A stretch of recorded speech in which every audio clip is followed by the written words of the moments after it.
Yang terakhir, kalau secara pribadi bagaimana kita bisa mengukur iman kita pada diri sendiri, bukan pada orang lain. Buahnya, berbuah enggak iman itu? Kalau tidak berbuah berarti imanmu belum benar. Tuhan Yesus berkata bahwa ada yang ditabur di semak belukar, ada yang ditabur di jalanan. Kalau tidak bertumbuh dan tidak berbuah, itu bukan iman yang benar. Jadi bagaimana kita tahu itu iman, itu besar, iman itu benar, iman itu bertumbuh dari buahnya. Kalau kamu hanya bertumbuh tetapi tidak berbuah, itu pun sia-sia. Karena Tuhan Yesus juga dalam hal yang sama berkata, aku pokok anggur yang benar. Ya, thank you teman-teman. Akulah pokok anggur yang benar, di luar aku kamu tidak dapat berbuat apa-apa. Jadi berbuah di dalam Kristus. Gitu. Yang tidak berbuah, itu akan ditebang dan dibuang ke dalam api. Jadi orang Kristen jangan puas ketika hanya percaya tapi tidak menunjukkan buah-buah yang mendatangkan kemuliaan bagi Bapa. Tuhan Yesus berkata, buahmu itu dengan demikianlah Bapakku dipermuliakan. Kalau kita berbuah tetapi tidak memuliakan Bapa, itu pun tidak berguna. Gitu. Matius 7 ayat 16, dari buahnya lah kamu mengenal mereka. Gitu ya. Terima kasih atas jawabannya. Ya, Semoga Tuhan memberkati. Tuhan Shalom. berkati. Ya, silakan pembasmi. Ada yang mau ditanyakan? Selamat malam. Ya, malam. Silakan Pak. Shalom. Eh, ini pas gua scroll, pas gua lihat ini pas tema ini pas gua mau tanya pas sama sama Elia. Ya, Soalnya pas gua di room kadrun tuh, gua dilempar dengan ayat ini. Untuk jawaban yang ada pada gua itu udah ada, tapi gimana ya? Udah ada di pikiran, tapi untuk mengeluarkan kata-kata itu nggak bisa. Makanya ya. gue mau cari penalaran yang baik tentang ini.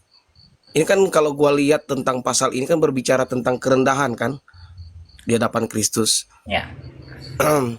Terus karena kalau menurut gue, kalau bodoh karena Kristus, tapi menurut mereka itu, kalau gue semakin lama semakin kenal Kristus, bukan bodoh sih, tapi semakin pinter. Itu yang gue maksudkan.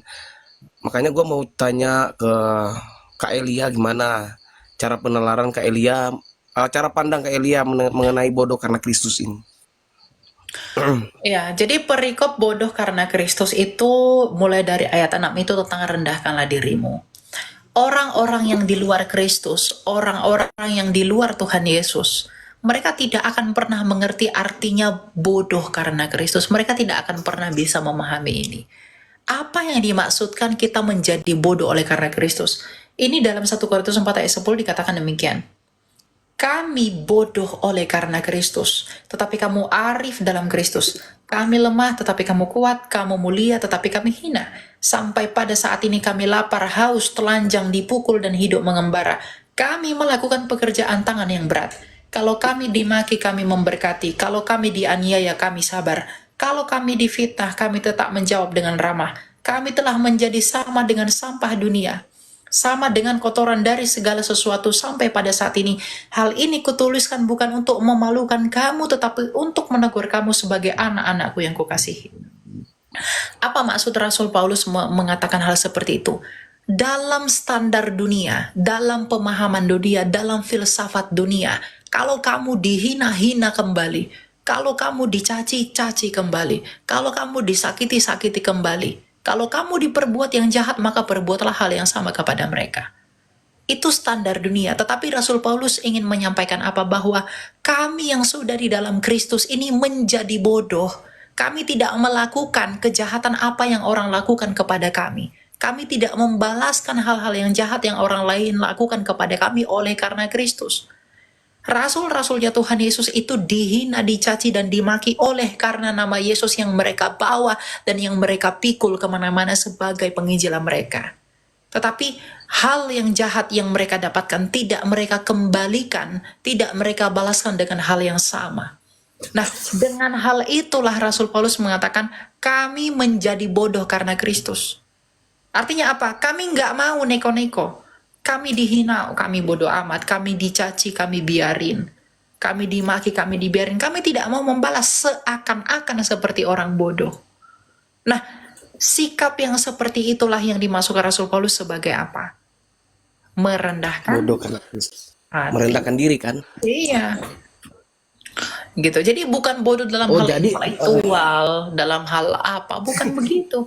Tapi perendahan hati. makanya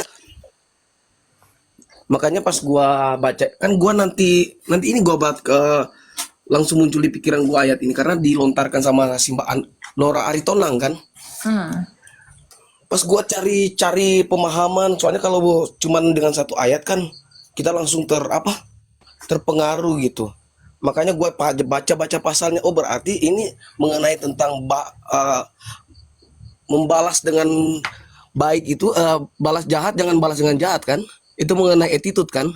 Betul, betul. Itu tentang moral, bahwa ketika orang menjahati kita, kita jangan jahati balik. Hukum dunia, kalau kita dijahati, jahati balik.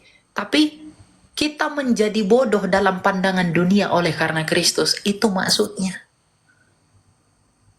Oh gitu ya. Oh jadi gambarannya misalkan kalau kita sebagai pelayan kan, kalau misalkan banyak orang yang mencaci maki kita kan, karena nggak usah gitu ya. Gambarannya seperti itu kan? Ya, iya, jangan dibales, biarin aja. Oh, Ya orang anggap kita, udah. orang anggap kita itu orang bodoh. Ngapain sih dia mau dihina-hina, dimaki, dicaci? Bodoh banget sih dia mau diinjak-injak begitu. Nah, orang anggap kita bodoh, ya nggak apa-apa. Tapi kita melakukan itu, kita tidak mau bales. Itu karena nama Yesus yang kita bawa. Kalau kita hina balik mereka, Mantap. apa bedanya kita dengan mereka? Kan gitu. Sama aja. Terus